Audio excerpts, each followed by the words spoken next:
श्री कृष्ण गोविंद हरि मुरारी, हे नाथ नारायण वासुदेव। श्री कृष्ण गोविंद हरि मुरारी, हे नाथ नारायण वासुदेव।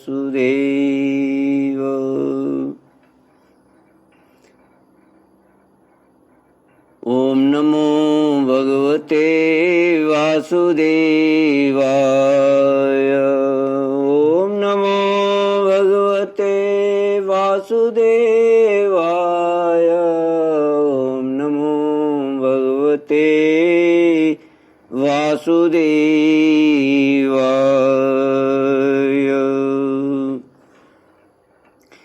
सच्चिदानंद रूपाय विश्वोत्पत्त्यादि हेतुवे तापत्रय विनाशाय श्री कृष्णाय वयं नमः।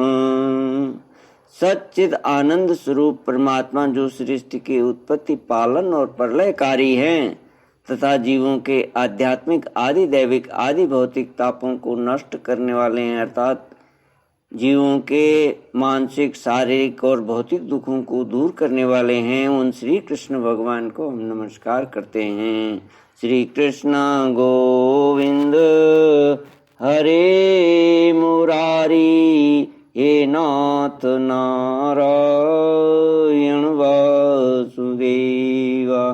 श्रीमद्भागवत दशम स्कंद अथ चतुर्दशोऽध्याय। ब्रह्मोवाच नौमीड्य ते भ्रवपुषे तड्डीदम्बराय गुञ्जावतंस परिपिच्छलसन्मुखाय वन्यसृजे कवलवेत्रविषाणवेणु लक्ष्मश्रिये मृदुपदे पशुपांगजाय। भगवान की स्तुति। ब्रह्मा जी ने स्तुति की, प्रभो एकमात्र आप ही स्तुति करने योग्य हैं। मैं आपके चरणों में नमस्कार करता हूँ। आपका यह शरीर वर्षाकालीन मेघ के समान श्यामल है, इस पर स्थिर बिजली के समान झिलमिल झिलमिल करता हुआ पीतांबर शोभा पाता है। आपके गले में घुंघची की माला, कानों में मकराकृति कुंडल तथा सिर पर मोर पंखों का मुकुट है। इन सब की कांति से आपके मुख पर अनोखी छटा छिटक रही है। वक्षस्थल पर लटकती हुई बनवाला और नन्ही सी हथेली पर दही भात का कौर, बगल में बेंत और सिंगी तथा कमर की फेंट में आपकी पहचान बताने वाली बांसुरी शोभा पा रही है। आपके कमल से सुकोमल परम सुकुमार चरण और यह गोपाल बालक का सुमधुर वेश, मैं और कुछ नहीं जानता, बस मैं तो इन्हीं चरणों पर निछावर हूँ। स्वयं प्रकाश परमात्मन आपका यह श्री विग्रह भक्त जनों की लालसा अभिलाषा पूर्ण करने वाला है। यह आपकी चिन्मयी इच्छा का मूर्तिमान स्वरूप मुझ पर आपका साक्षात कृपा प्रसाद है। मुझे अनुग्रहित करने के लिए ही आपने इसे प्रकट किया है। कौन कहता है कि यह पंचभूतों की रचना है? प्रभो, यह तो अप्राकृत शुद्ध सत्वमय है। मैं या और कोई समाधि लगाकर भी आपके इस सच्चिदानंद विग्रह की महिमा नहीं जान सकता। फिर आत्मानंदानुभव स्वरूप साक्षात आपकी ही महिमा को तो कोई एकाग्र मन से भी कैसे जान सकता है। प्रभु, जो लोग ज्ञान के लिए प्रयत्न न करके अपने स्थान में ही स्थित रहकर केवल सत्संग करते हैं और आपके प्रेमी संत पुरुषों की के द्वारा गाई हुई आपकी लीला कथा का जो उन लोगों के पास रहने से अपने आप सुनने को मिलती है, शरीर, वाणी और मन से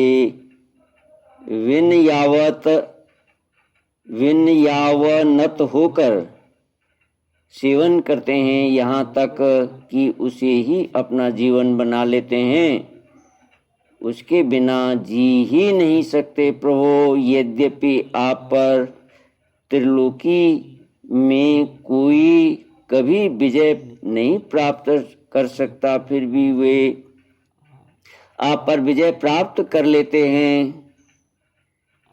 आप उनके प्रेम के अधीन हो जाते हैं। भगवान, आपकी भक्ति सब प्रकार के कल्याण का मूल स्रोत है, उद्गम है।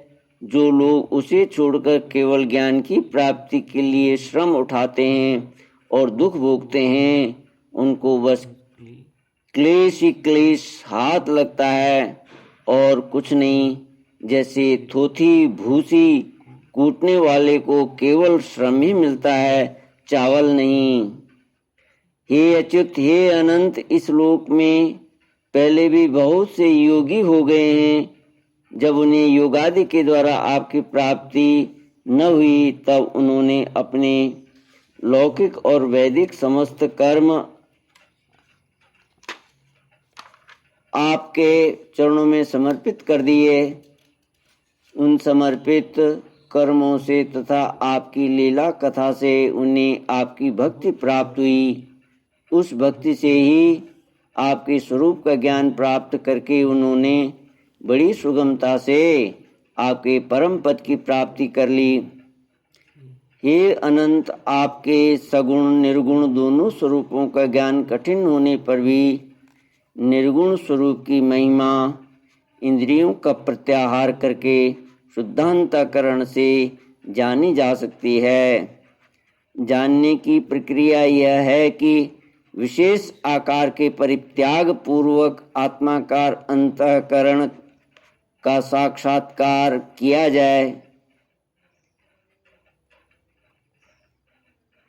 यह आत्माकारता घटपटादि रूप के समान श्रेय नहीं है, प्रत्युत आवरण का भंग मात्र है।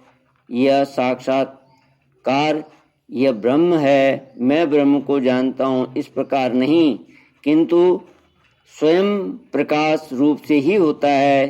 परंतु भगवान, जिन समर्थ पुरुषों ने अनेक जन्मों तक परिश्रम करके पृथ्वी का एक एक परमाणु, आकाश के हिमकण, ऊंच की बूंदें तथा उसमें चमकने वाले नक्षत्र एवं तारों तक को गिन डाला है, उनमें भी भला ऐसा कौन हो सकता है जो आपके सगुण रूप के अनंत गुणों को गिन सके। प्रभु, आप केवल संसार के कल्याण के लिए ही अवतीर्ण हुए हैं। सो भगवान, आपकी महिमा का ज्ञान तो बड़ा ही कठिन है। इसलिए जो पुरुष क्षण क्षण पर बड़ी उत्सुकता से आपकी कृपा का ही भली भांति अनुभव करता रहता है और प्रारब्ध के अनुसार जो कुछ सुख या दुख प्राप्त होता है उसे निर्विकार मन से भोग लेता है, एवं जो प्रेम पूर्ण हृदय, गदगद वाणी और पुलकित शरीर से अपने को आपके चरणों में समर्पित करता रहता है, इस प्रकार जीवन व्यतीत करने वाला पुरुष ठीक वैसे ही आपके परम पद का अधिकारी हो जाता है जैसे अपने पिता की संपत्ति का पुत्र। श्री कृष्ण गोविंद हरे मुरारी, हे नाथ नारायण वासुदेव। प्रभु, मेरी कुटिलता तो देखिए, आप अनंत आदि पुरुष परमात्मा हैं और मेरे जैसे बड़े बड़े मायावी भी आपकी माया के चक्र में, फिर भी मैंने आप पर अपनी माया फैलाकर अपना ऐश्वर्य देखना चाहा। प्रभु मैं आपके सामने हूँ ही, क्या आग के सामने चिंगारी की भी कुछ गिनती है। भगवान मैं रजोगुण से उत्पन्न हुआ हूँ, आपके स्वरूप को मैं ठीक ठीक नहीं जानता, इसी से अपने को आपसे अलग संसार का स्वामी माने बैठा था। मैं अजन्मा जगत करता हूँ। इस माया कृत मोह के घने अंधकार से मैं अंधा हो रहा था, इसलिए आप यह समझकर कि यह मेरे ही अधीन है, मेरा भृत्य है, इस पर कृपा करनी चाहिए। मेरा अपराध क्षमा कीजिए। मेरे स्वामी प्रकृति, महतत्व, अहंकार, आकाश, वायु, अग्नि, जल और पृथ्वी रूप आवरणों से घिरा हुआ यह ब्रह्मांड ही मेरा शरीर है और आपके एक एक रोम के छिद्र में ऐसे ऐसे अगणित ब्रह्मांड उसी प्रकार उड़ते पड़ते रहते हैं, जैसे झरोखे की जाली में से आने वाली सूर्य की किरणों में रज के छोटे छोटे परमाणु उड़ते हुए दिखाई पड़ते हैं। कहाँ अपने परिमाण से 3.5 हाथ के शरीर वाला अत्यंत क्षुद्र में, और कहाँ आपके अनंत महिमा वृत्तियों की पकड़ में न आने वाले परमात्मन।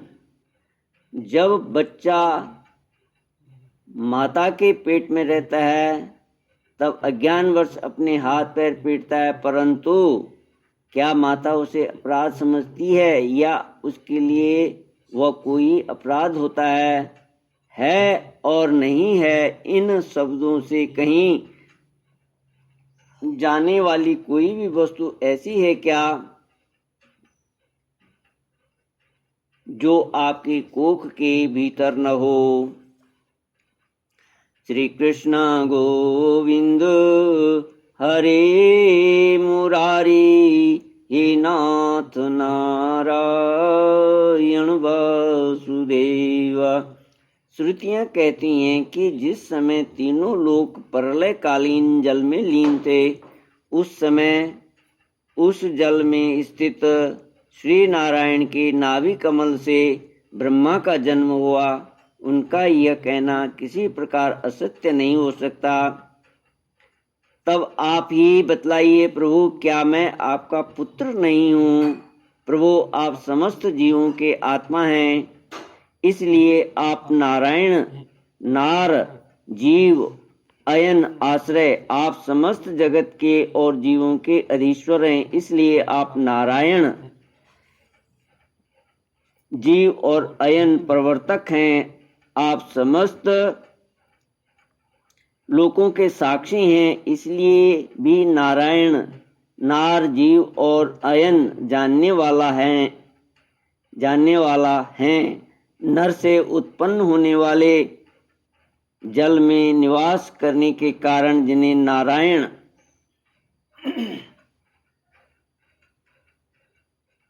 नार, जल और अयन निवास स्थान कहा जाता है, वे भी आपके एक अंश ही हैं। यह अंश रूप से देखना भी सत्य नहीं है, आपकी माया ही है। भगवान यदि आपका वह विराट स्वरूप सचमुच उस समय जल में ही था, तो मैंने उसी समय उसे क्यों नहीं देखा, जबकि मैं कमलनाल के मार्ग से उसे 100 वर्ष तक जल में ढूंढता रहा। फिर मैंने जब तपस्या की तब उसी समय मेरे हृदय में उसका दर्शन कैसे हो गया, और फिर कुछ ही क्षणों में वह पुनः क्यों नहीं दिखा, अंतर्धान क्यों हो गया।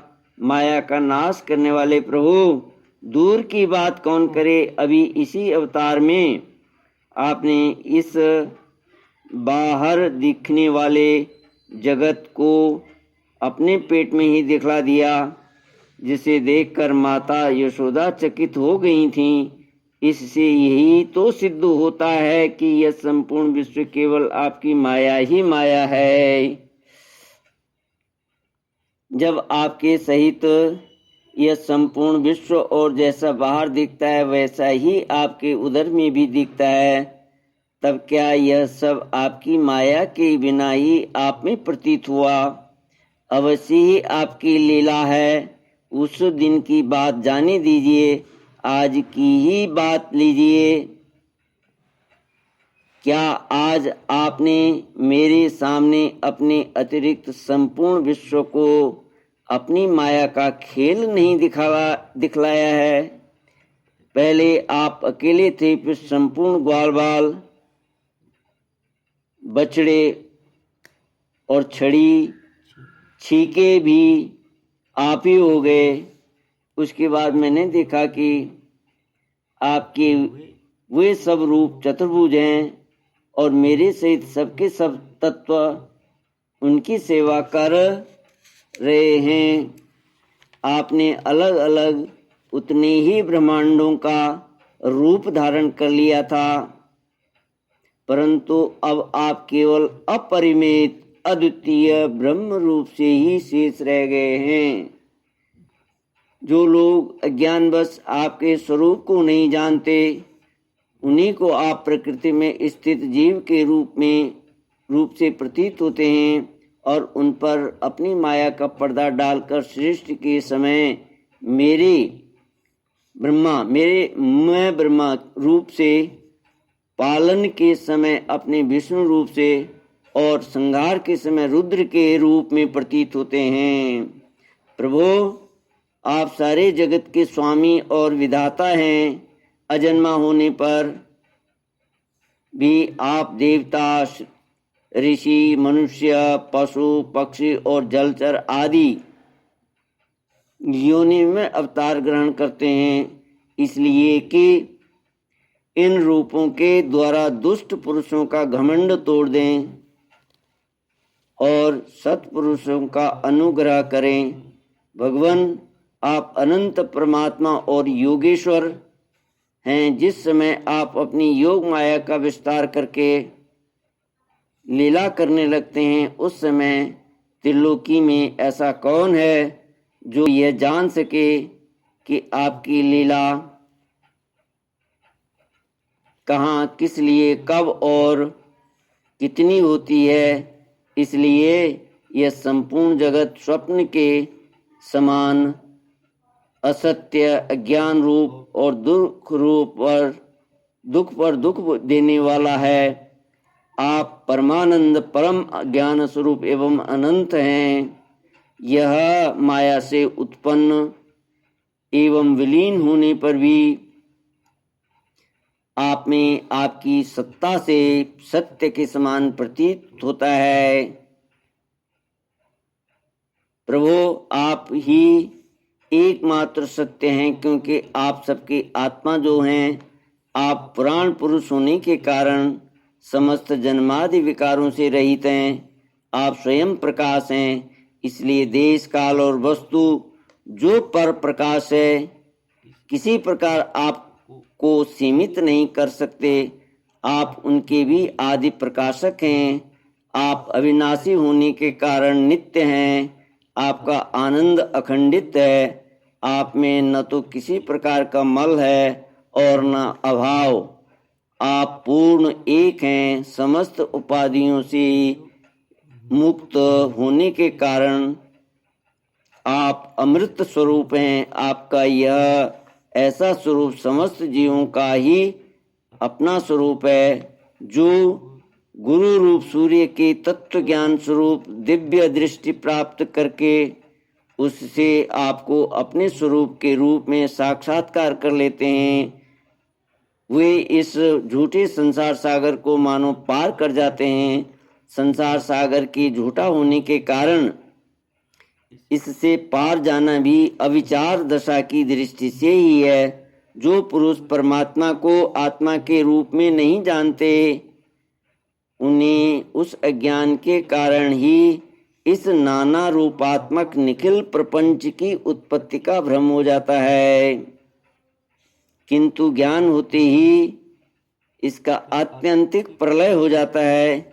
जैसे रस्सी के भ्रम के कारण ही सांप की प्रतीति होती है और भ्रम के निवृत्त होते ही उसकी निवृत्ति हो जाती है। संसार संबंधी बंधन और उससे मोक्ष, ये दोनों ही नाम अज्ञान से कल्पित हैं। वास्तव में ये अज्ञान के ही दो नाम हैं। ये सत्य और ज्ञान स्वरूप परमात्मा से भिन्न अस्तित्व नहीं रखते। जैसे सूर्य में दिन और रात का भेद नहीं है, वैसे ही विचार करने पर अखंड चित्त स्वरूप केवल शुद्ध आत्म तत्व में न बंधन है और न तो मोक्ष है। भगवान, कितने आश्चर्य की बात है कि आप हैं अपने आत्मा पर लोग आपको पराया मानते हैं और शरीर आदि हैं पराये, परंतु उनको आत्मा मान बैठते हैं और इसके बाद आपको कहीं अलग ढूंढने लगते हैं। भला अज्ञानी जीवों का यह कितना बड़ा अज्ञान है।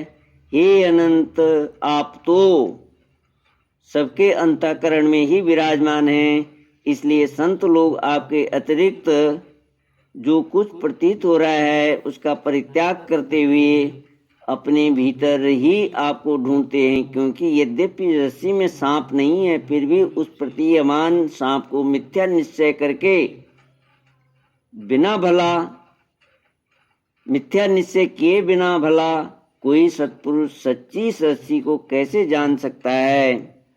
अपने भक्तजनों के हृदय में स्वयं स्फुरित होने वाले भगवान, आपके ज्ञान का स्वरूप और महिमा ऐसी ही है, उससे ज्ञान कल्पित जगत का नाश हो जाता है। फिर भी जो पुरुष आपके युगल चरण कमलों का तनिक सा भी कृपा प्रसाद प्राप्त कर लेता है, उससे अनुग्रहित हो जाता है, वही आपकी सच्चिदानंदमयी महिमा का तत्व जान सकता है।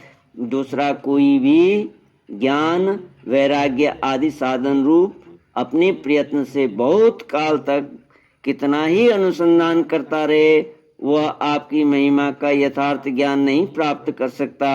इसलिए भगवान, मुझे इस जन्म में, दूसरे जन्म में अथवा किसी पशु पक्षी आदि के जन्म में भी ऐसा सौभाग्य प्राप्त हो कि मैं आपके दासों में से कोई एक दास हो जाऊं और फिर आपके चरण कमलों की सेवा करूं। मेरे स्वामी, जगत के बड़े बड़े यज्ञ सृष्टि के प्रारंभ से लेकर अब तक आपको पूर्णतः तृप्त न कर सके, परंतु आपने व्रज की गायों और ग्वालिनों के बछड़े एवं बालक बनकर उनके स्तनों का अमृत सा दूध बड़े उमंग से पिया। वास्तव में उन्हीं का जीवन सफल है, वे ही अत्यंत धन्य हैं। श्री कृष्ण गोविंद हरे मुरारी, हे नाथ नारायण वासुदेव। ओम पूर्णमद पूर्णमिदं पूर्णात् पूर्णमुदच्यते पूर्णस्य पूर्णमादाय पूर्णमेवावशिष्यते। ओम शांति शांति शांति। ओम